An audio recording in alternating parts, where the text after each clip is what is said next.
Hey guys, welcome back to another video.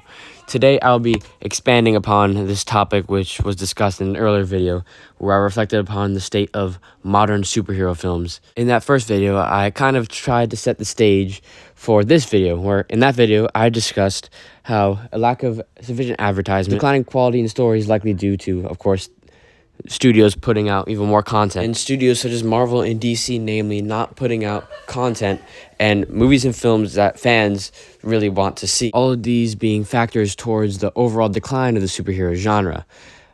All of that was mainly argued for in that video to argue for the point I'm about to make here, which is that superhero fatigue is not the issue, and that I don't believe superheroes, as long as the next few years improve upon the mistakes and negative factors that I listed before, will not fade from the zeitgeist. And I've noticed that 2025 seems to be a very big year for superhero films, with the MCU releasing many films and many pivotal films that will start to close out, or should start to close out, the multiverse saga, with DC literally kickstarting their new universe that hopefully will be more successful this time. And from the looks of it, it will be. If Guardians of the Galaxy Volume 3 was a film with good marketing, that was of high quality, that pleased the fans, then Superman, as long as it has all the same factors going for it, should make even more money than Guardians of the Galaxy, unknown characters that were made popular by James Gunn, instead of the epitome of all superheroes that is one of the most popular of all time. In a film made by the same person, and in a universe that is meant to be pioneered by this same person. When considering this, and when considering the fact that Guardians of the Galaxy Volume 3 made over $800 million in its release year, then Superman Legacy has a shot at making $1 billion this summer.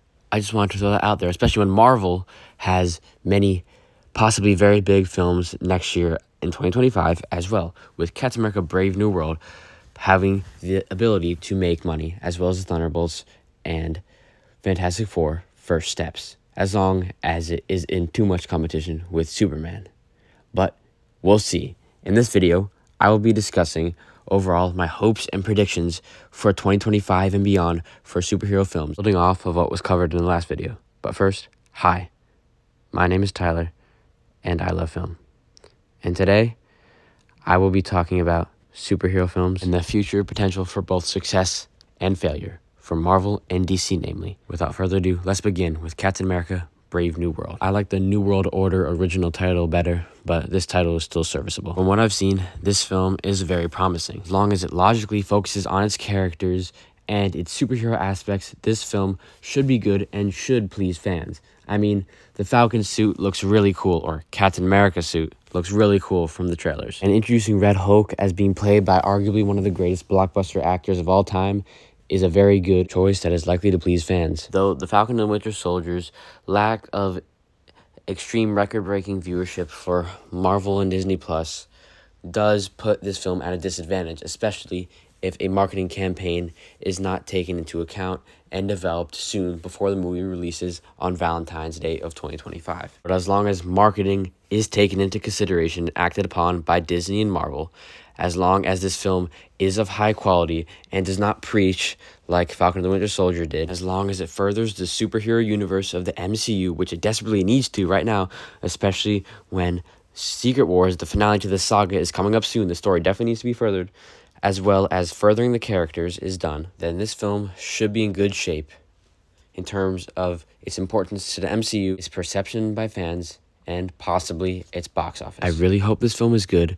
I do like the MCU version of Falcon for the most part, and Anthony Mackie as an actor, with Captain America being one of my favorite superheroes of all time, regardless of company. Despite this, based on the fact that I didn't think the Falcon and the Winter Soldier show was that great, and based upon the MCU's recent track record, I still fear for this film, and I'm not completely confident in it. The trailers look promising, but there are plenty of moments in it that I am unconfident about working effectively in this film. But I guess we'll just have to wait and see. As long as this film markets itself well and fulfills the other factors mentioned, it should be a at least moderate success, even though its budget is huge. Your Friendly Neighborhood Spider-Man, formerly titled Spider-Man Freshman Year, should be releasing in about a little over a month from now. I am open-minded for this show. I have not seen any marketing, and it will likely be another Disney Plus Marvel endeavor that will not gain or garner too much viewership. But for what it is, I think it looks pretty good, and I'm hoping it is good. It's a little weird that it's outside the main continuity of the MCU, but it's cool that they're releasing this. Other than the one on Disney Junior, we haven't had a mainline Spider-Man cartoon since, well, the 2017 one ended a few years ago. Well, I'll probably talk about that one at a later time. Daredevil Born Again will release after Captain America Brave New World in March of next year. Hopefully it's good. Hopefully they put some quality behind it. But if it has any of the team from the original Daredevil show, then this should be a pretty good show, at least. It should have some of the popularity from the original Daredevil show behind it, but this really needs to be marketed starting next year. Disney really needs to market all their Disney Plus shows a lot more than they do. This show could be really good, but I'm very skeptical, especially comparing it to the rest of the Disney Plus shows, with WandaVision being really the only one that I thought was great for at least a little while. I hope the show is a culmination for some of the street-level Marvel stuff, and I hope it sets up some more and introduces us to this world in this newly formed Daredevil in the MCU. Based upon the trailers, the Thunderbolts film seems the most like an MCU project that an MCU project has felt like in a long time, which is good, as it's both a return to form and makes this film very marketable. And the fact that this trailer was actually released long before the movie actually came out, or comes out, which is in April or May, really puts this film at advantage. With this film having a marketing advantage and being more marketable based upon the fact that it is a more traditional MCU film with comedy and characters both new and old that are beloved, such as Bucky and Florence Pugh's Yelena. This film could actually attract an audience back to MCU movies and compel them to this ongoing story that is wrapping up in like 2 years now. The MCU has a lot of course correcting to do, but as long as each of these individual products end up well, then the MCU should be in tip-top shape soon enough and have redeemed itself. But yeah, the Thunderbolts looks like a return to form, and the Sentry could be a really cool opportunity.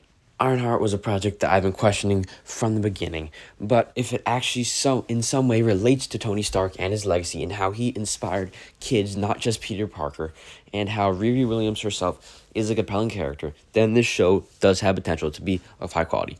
They should really market this, but of course the marketing campaign hasn't even started yet, so I'm not really going to judge that. As long as this show does not disrespect Tony Stark's legacy, then it should be fine. Matt Shakman made what I thought to be the best show of Marvel Phase 4, so I, of course, have high hopes for Fantastic Four, especially since recent looks at Fantastic Four First Steps seem to be doing well, with the factor that most other Fantastic Four films that have been disliked have missed the real family aspect of the Fantastic Four. And hopefully Doctor Doom is done well, but we have to wait for a Doomsday for that. I like the kind of vintage, retrofuturistic 60s aesthetic that we've been seeing from some of these posters, and I really hope Fantastic Four is good. Of course, it has to apply the 3 factors that have been mentioned throughout. For the Avengers films, hey, so many team films. Let's just hope the multiverse thing isn't too much of a gimmick, and of course, they're marketed well, but they will make money, that they're good, and that they please the fans, which they hopefully inevitably will, and that Robert Downey Jr. is not wasted in these films. I don't really know what to think of these next projects. I hope none of them are canceled. Hope everything discussed in this video for both Marvel and DC actually happens, and I'm not really making this video too early. Marvel officially took Blade off of its Multiverse Saga and Phase 5/6 release schedule, so I think it's safe to say that that's not coming out. Same thing with Armor Wars. I hope they're both good. They both have potential, but so far, they don't seem like they're really going anywhere too good unless massive change is made. As of Wakanda can go anyway, hopefully it applies the 3 factors mentioned throughout. Marvel Zombies could help bring the multiverse concept of the Multiverse Saga home again after a year that will likely deal mostly with more ground level heroics. As long as this series is fun and has some compelling characters and character development, as well as a fun Halloween vibe, this show could be very successful. Overall, Marvel's in a rough spot. They have a lot of potential, but they have this entire phase. It's a good thing that they kind of got some of their lesser known to the public characters out of the way, such as Moon Knight, Miss Marvel, and She-Hulk, and that now they're going back to their big high profile stuff, but they really need to nail it. Oh yeah, apparently Spider-Man 4 is happening and coming out in late July of 2026. Well, I'm very excited for this. I hope it's actually good and it doesn't feel rushed like the other films kind of have. But based upon the ending of No Way Home, it seems like they're taking the Spider-Man franchise in a much better and more traditional direction for Peter Parker, and they have a lot of room to do it, with Tom Holland still being young and them still having the entire college phase of Peter Parker's life to deal with. This leaves the door open for Marvel to both please critics and fans, and of course, Spider-Man is very marketable, possibly the most marketable superhero. I think DC is in a much stronger position than Marvel as long as Superman is good. Creature Commandos, from what I've seen thus far, is a lot of fun, and Well, for Superman, I happily talked about the trailer this week. I do have some problems with the look of this film, but I'm sure it'll all be fine by the time this film is released in terms of the CG, and I bet the style will be more defined throughout the rest of the film than in just these few little snippets that were shown in the teaser. Very cool to see a more traditional take on Superman and a more lighthearted and fun one, or at least seemingly, from James Gunn. And it's really cool that he's showing all these other heroes and villains in this first film, but I believe he can handle it. He's been able to handle a big cast of superheroes, as judging by Peacemaker, the Suicide Squad, and the Guardians of the Galaxy franchise. As I've already discussed, this film has the potential to make $1 billion, and it could rival the MCU's Fantastic Four first steps when they both released in July. Though the trailer didn't have too much dialogue or plot details, this looks like a very good interpretation of Superman, which I think is what the teaser wanted to show. So I'm optimistic about this film, as long as it is marketed well, which thus far it has been, since the trailer was very viewed and one of the most viewed in Warner Brothers and DC Comics history, or the most viewed. And as long as marketing is done well leading up to the release, which I'm sure it will be, and Superman is already a very popular character, this can of course skyrocket his popularity further. And as long as this film is, of course, of high quality and pleases the fans, which thus far it seems to be taking both of those boxes, as well as the advertising box, then based upon these factors and the formula discussed in the previous video, this film should be very successful. And thus, we should be expecting the DCU to be able to move forward. And I'm very excited for this. If this film is successful, then I think DC has been making smart choices as of recent. And I hope this all pays off and that all of these films and TV shows are good. Hopefully the Batman Part 2 actually comes out by October 2026 like it's now meant to, even though it hasn't been announced that a script has been finished. But they should have enough time to finish the script and film the movie. And I trust in Matt Reeves, especially after the first film and the reception that the Penguin has been receiving. What are you guys thinking? I mean, this film, to me, can go anywhere. I haven't been trying to make predictions because most of them have been being debunked by Matt Reeves and James Gunn. And also, I don't want to spoil this movie for myself in a way. The first film was good, really good, but I don't believe it to be a masterpiece. And I believe there'd be plenty of room for improvement that I hope this film takes action upon. Yeah, nothing too extensive to say here. I hope that this film is good, but I have faith that it will be. Of course, it needs good marketing, but the first film was of high quality, and the fans did like it. So as long as this next film was marketed well and lives up to the first film and fans' expectations, then this film is in very good shape. As for the DCU's other shows and movies, each of course have plenty of potential, and I'm excited for each of them. I think James Gunn has made good choices with the particular projects that he has chosen to announce and put into production seemingly. I'm not going to really take a much deeper dive on the rest, as there's not too much information about each of these projects individually at this time, but there's enough to make this video in the first place. And from what I do know about each of these projects, they all seem promising. For one, Swamp Thing's being directed by James Mangold, who, well, apparently the film that is releasing in 2 days from now, about Bob Dylan, that The Complete Unknown by James Mangold, is set to possibly win some Oscars, possibly for Best Picture. This paired with the fact that I like James Mangold as a director, and he has a very good track record with directing Logan, the Wolverine, Ford versus Ferrari, etc. The Swamp Thing film should be in good hands. I just don't know how he's going to handle the more fantastical elements, as we haven't really seen that from James Mangold thus far in his career, but this could be the change in that. But with James Gunn overseeing the project, I'm sure that this film will stay loyal to the characterization of Swamp Thing in the comics and Alan Moore's interpretation, hopefully. And for the rest, we'll just have to wait and see. I'm very excited for Batman the Brave and the Bold, and Lanterns especially.